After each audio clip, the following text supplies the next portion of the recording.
Alright, so I wanted to talk about all the new shows that are coming to Cartoon Network in the near future, so let's just jump right into it. First up, we have Jade Armor. According to this article on Variety, Jade Armor tells the story of a martial arts-loving Lan Jun, an unlikely teenage heroine whose life takes an unexpected turn when she puts on a mysterious jade bracelet and finds herself wrapped in a suit of armor equipped with magical powers. With the help of her two best friends and the mystical creatures that give the armor its powers, she has to contend with both an array of supervillains and the challenging trials of teenage life. I don't want to get into too much detail about the staff and the creators of each show, but I do want to give a little bit of information as far as other projects they might have worked on. Apologies in advance if I pronounce any of these names wrong. So for the creators of the show, we have Mary Bredin and Chloe Miller. So for Mary Bredin, she's been an executive producer on a few different projects like Ever After High and Paw Patrol, but she's also one of the creators and a writer for this other show called Pickwick Pack, which I've never heard of, but it looks really cute. For Chloe Miller, most of her work is in the art department, but she does have a few directing credits, her most recent one being this one show called Angelo Rules, but both of them have mostly worked in children's animation. I think this show sounds pretty cool. I'm not really sure what to make of the art style exactly. It looks interesting. I like the main character's design though. I like all the purple and oranges.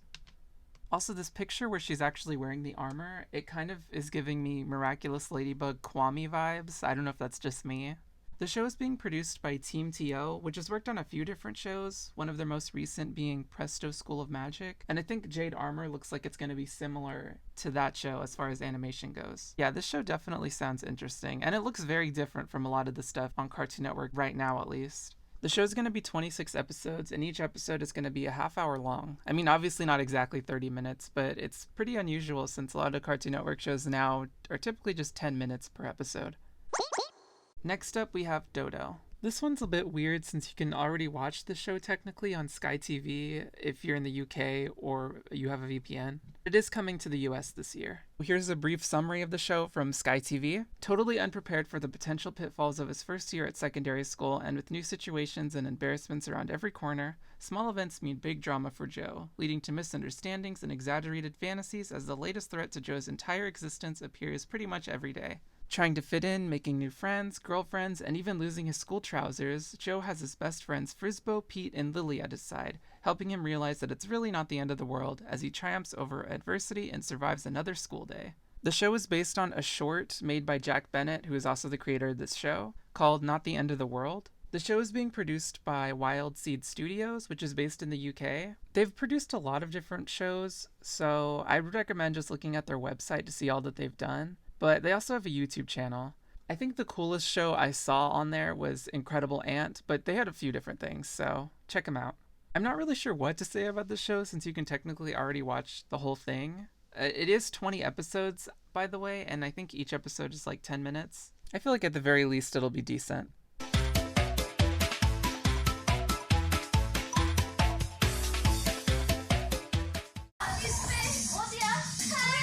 Next up, we have Gremlins Secrets of Mogwai, which is supposed to be a prequel to the Gremlins movies. So here's the premise that I got straight from Wikipedia. The series will focus on how naive 10-year-old Sam Wing met the young Mogwai called Gizmo. Along with a teenage street thief named Elle, Sam and Gizmo take a perilous journey through the Chinese countryside, encountering and sometimes battling colorful monsters and spirits from Chinese folklore. On their quest to return Gizmo to his family and uncover a legendary treasure, they are pursued by a power-hungry industrialist and his growing army of evil gremlins. There are a lot of people attached to this project, but I'm going to focus on Tze Chun. So Tze Chun serves as an executive producer as well as a writer for the series. He's worked on a few different projects, including co-producing Gotham, as well as writing for the show, and writing for some episodes of Once Upon a Time, which so far is the only show I've actually recognized on most of these credits. The show's going to be 10 episodes long, and it's also going to be CG. The show's going to air on Cartoon Network's Acme Night block, which is where they put a lot of their movies and live action stuff, and other shows that might have a slightly older demographic compared to the normal shows that they show on Cartoon Network. And it's already been renewed for a second season, despite the first season not having actually premiered yet. From the teaser images I've seen, this show looks pretty cool, and the premise makes it sound like Pokemon or something. When I think of cute monsters battling, I just think of Pokemon. I should probably mention that the show's being produced by Amblin Television, which is a division of Amblin Partners. They've produced a lot of different shows, and I think most of them have actually been co-productions. The show is also being co-produced by Warner Brothers Animation. I'm only mentioning them here because they are going to come up again later. Okay, next up we have Tiny Toons Looniversity, which funnily enough is also being produced by Amblin Television. I swear I did not intend to line them up like this, it just sort of happened. The executive producers of the series are Nate Cash, Justin Falvey, Daryl Frank, Aaron Gibson, Sam Register, and Steven Spielberg. I don't remember if I mentioned who the executive producers of the Gremlins show are, but if I didn't, the reason is because there's a lot of crossover between some of these executive producers. Aaron Gibson is also credited as the showrunner. She's worked on a lot of projects, a lot of them mostly being on Funny or Die. This is also another co-production with Warner Brothers Animation. If you're like me and you haven't seen the original series, here is the premise, straight from Wikipedia. Yes, I'm taking from Wikipedia again. The original Tiny Toons was about a group of young cartoon characters that attend Acme University to become the next generation of Looney Tunes characters. The show would make use of cartoon violence and slapstick, and would make references and parodies of the current events of the early 90s and Hollywood culture. Occasionally, episodes would delve into ethical and morality stories of ecology, self-esteem, and crime. So there you go. Like I said, I haven't seen the show before, so I feel like I really can't speak on it. But this new show is supposed to focus on older versions of the original characters, but some characters apparently won't be returning, such as Elmira. The show is slated to air sometime this year, I think. I keep seeing this sentiment, but I don't actually know where that information came from. And for the show is slated to air sometime next year, in 2023, we'll start with My Adventures with Superman. This one's also being produced by Warner Brothers Animation. According to this article on Deadline, the show will follow Clark as he builds a secret Superman identity and embraces his role as the hero of Metropolis and perhaps the world. Lois, now growing into a star investigative journalist, takes aspiring photographer Jimmy Olsen under her wing.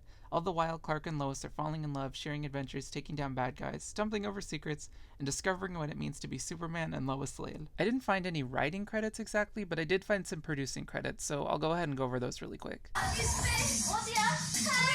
She's actually written for a few different cartoons, and while we're on the topic of DC, she's written for Justice League Action and an episode of Teen Titans Go. Next up is Brendan Clawher, who's mostly done a lot of storyboarding, and a lot of that storyboarding is for DC stuff, like Justice League Action, Justice League vs. Teen Titans, The Death and Return of Superman. There's a lot of stuff here. Next up we have Sam Register, who's the president of Warner Brothers Animation and Cartoon Network Studios, who I don't even think I've mentioned up to this point, but he pretty much has a hand in everything. And finally, we have Jake Wyatt, who doesn't have a whole lot of credits, and most of them are in the art department, but apparently he was a storyboard director for the Invader Zim movie that came out a few years ago, so that's pretty cool. So as far as what I think about the show, personally, I think it looks pretty cute. I really like the art style, and honestly, the premise to me, I feel like I would enjoy. And the characters are supposed to be in their 20s, which I feel like is kind of unusual for Cartoon Network. I feel like characters tend to be kids or teenagers, which makes sense, of course. Also, Lois in this image is giving me Major Loose vibes. I think it's mostly just the hair, but I feel like this pose is totally something that Loose would do.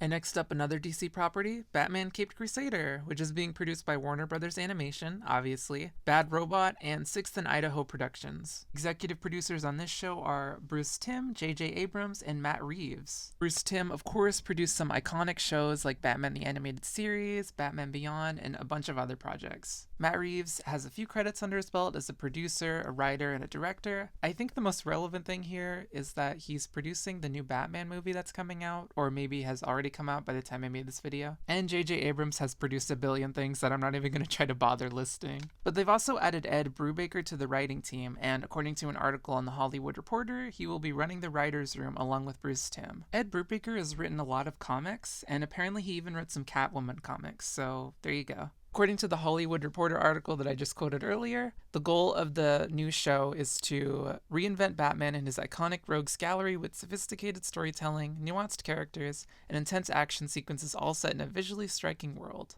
But yeah, if you were a fan of any of the projects that Bruce Timm worked on, like Batman the Animated Series or any of the other Batman spin-offs, or you know what, even Justice League, which I did actually watch. Well, I watched Justice League Unlimited. But anyways, since he's attached to this project, I'm just going to assume it's going to be pretty good. Oh, but apparently this is going to be a part of Cartoon Network's Acme Night block, which I believe only runs on weekends. Also, it's going to be 10 episodes. And I think it actually is going to air in 2022. I thought 2023 originally, but I'm seeing a lot of 2022 sentiment, so I guess look forward to this later this year.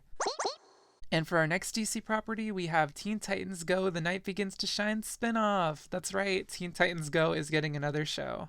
This spinoff is going to be based on the Night Begins to Shine episodes, although you probably figured that out from the title. And the premise is as follows, according to CBR. Robin, Raven, Cyborg, Beast Boy, and Starfire journey back to the world of Night Begins to Shine when the musical land falls victim to a sinister new threat. The Titans must protect the only key to the world's salvation, a magical mixtape. I'm not sure if this same team that works on Teen Titans Go is going to be working on this project as well. I'm just going to assume, but I have no idea. I'm just going to assume that everybody that watched this video knows what Teen Titans Go is, and likewise, I don't think I need to get into the writers' credits and all that. Back to the spin-off, I don't think it's going to be as long-running as Teen Titans Go. I'm just assuming, because Teen Titans Go is actually getting another season. Also, Teen Titans Go is getting another movie, which is going to be a crossover with the DC Superhero Girls. I feel like that show gets done dirty, though, because I don't see it on the schedule very often. Okay, and on to the next DC property, we have Aquaman, King of Atlantis. The show is planned to be a 3-part miniseries, and according to Animation Magazine, it begins with Aquaman's first day on the job as King of Atlantis, and he's got a lot of catching up to do. Luckily, he has his 2 royal advisors to back him up, Vulko the Scholar and Mera the water-controlling warrior princess. Between dealing with unscrupulous surface dwellers, elder evils from beyond time, and his own half-brother who wants to overthrow him, Aquaman is going to have to rise to the challenge and prove to his subjects and to himself that he's the right man for the trident. Oh my gosh, you guys, I'm a freaking idiot. I didn't even realize this already aired on HBO Max. You can just watch it right now. I don't even see what the point is of talking about it then. Okay, normally I would talk about the show and who's working on it, but I feel like since it's already out, you could probably just hear someone's review about it if you're curious, so I think I'm just going to move on to the next title. I will say that it looks very goofy, but isn't Aquaman kind of a goofy character anyway? I don't know, I might be wrong about that. I will say though, the art style kind of reminds me of Thundercats Roar, which, I mean, a lot of people really hated that show, so I don't know, I feel bad for saying that, but that's just what it reminds me of. But I also feel like Thundercats Roar got way more hate than it ever deserved, but that's just me. Also, I did see some reviews about this show, and people keep comparing it to Teen Titans Go. I feel like people need to drop the Teen Titans Go comparisons. It's getting old. Okay, finally onto non-DC properties. First, we have Gross Girls. According to an article on WarnerMedia, Gross Girls is a smart, sophisticated animated comedy about Chuck and Zoe, 2 best friends trying to survive middle school without losing any of their trademark stinky, hairy, mad sciencey grossness. In spite of jerky brothers, judgy classmates, and common decency, these 2 girls boost each other up and encourage each other to be 100% themselves. Because with the right best friend, everything is an adventure, even puberty. So the producers of this show are Adam Scott, as in the man that played Ben in Parks and Rec, and Naomi Scott. And both of them have worked on a few different projects, including the Ghosted TV series, which was apparently canceled after 1 season, and Other People. The show's creators are Daniela Hamilton and Scott Yassishin. Daniela's worked on a few different projects, including as a writer on Good Mythical Morning, plus she starred in a few episodes too. As for Scott, he was one of the writers on the Snatchers series and Snatchers movie, and some other stuff too. I don't really have an opinion on this show right now, but the premise sounds okay. At the very least, the main characters being girls makes it stand out a little bit. I don't know if there are any shows currently airing on Cartoon Network where the main characters are girls, but I might be missing something.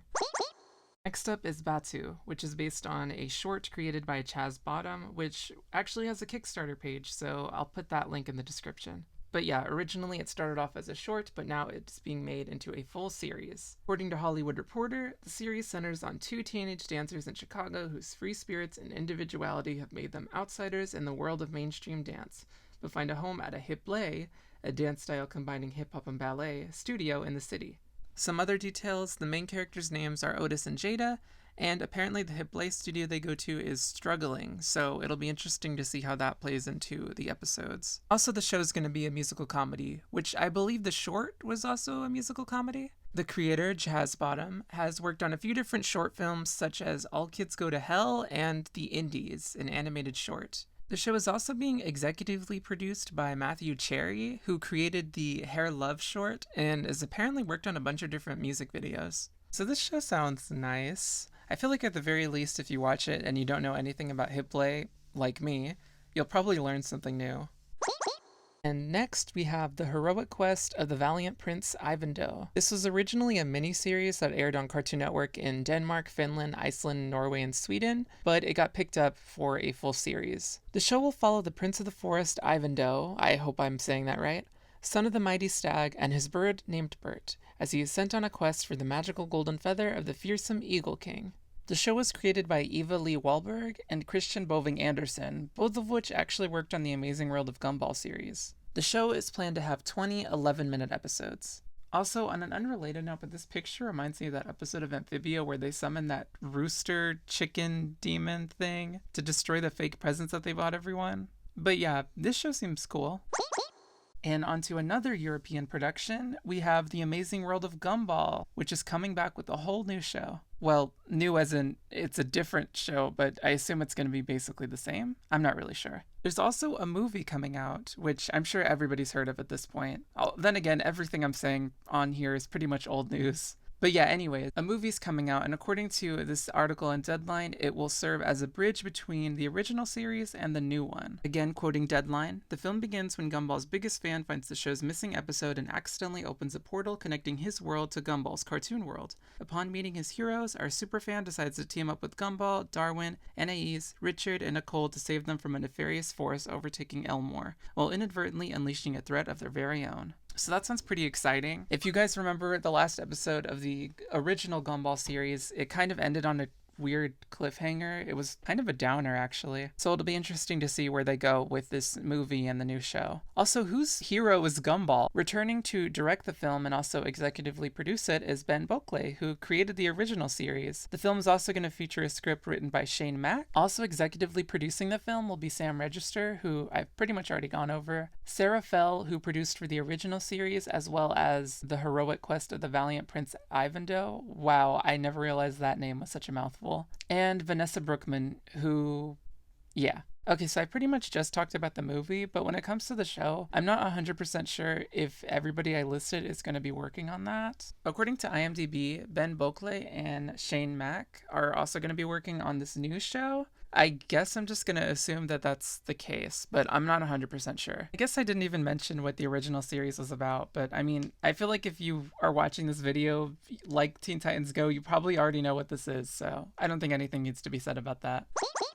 And next up, we have Unicorn Warriors Eternal, which is created by Genndy Tartakovsky. According to Animation Magazine, Unicorn Warriors Eternal follows a team of ancient heroes protecting the world from an ominous force. Throughout history, unicorns have symbolized the virtuous, appearing to ensure that goodness reigns. When the reawakening of our heroes comes too early, they find themselves in the bodies of teenagers. Damaged as a result, their memories of who they are and the history of the unicorn over the centuries have been lost, with some of their magical abilities weakened and fragmented. Not only do they have to protect the world against the prevailing darkness, they have to do it while navigating the unexpected laughs and humor that comes with teen angst and emotions. As far as writing is concerned, the only person listed in the credits of IMDb is Genndy Tartakovsky, so I guess I'll just go over his work. You've most likely heard of Genndy Tartakovsky as he's created some really popular shows like Samurai Jack and Dexter's Lab. He's also produced for a bunch of shows and written for a bunch of different shows, so honestly his portfolio is huge.